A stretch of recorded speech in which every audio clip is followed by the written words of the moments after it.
إنا لله وإنا إليه راجعون.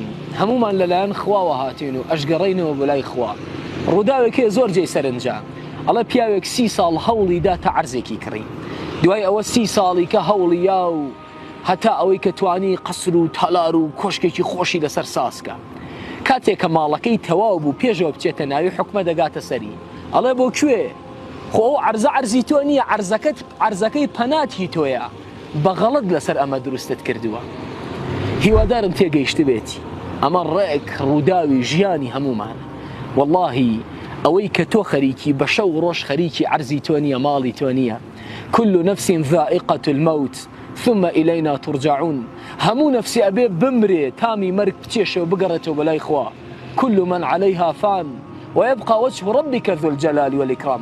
همو شتيك وهمو كسفانية تنهى الله تعالى كأميني تواني. دي آمان هزار آمان خوت بو حاضر كردوا. جور جياوي لرود بي بمري هيتشد بو مالكي كد ناردوا. أزاني تو مسافري قيامتي.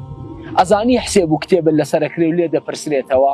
ئەگەر بڵێن مانگێکی کە ئەمری چۆن ئەژی لەم مانگیا چیەکەی؟ یەخۆ تۆ نازانی لەوانە نییە مانگێکی کەش بژیت. خۆتی بۆ حازرکە، چونکە واللهی ئەگەڕێیتەوە حزوری ڕەب العالەمین و لە دەقیقە دەپرسرێتەوە.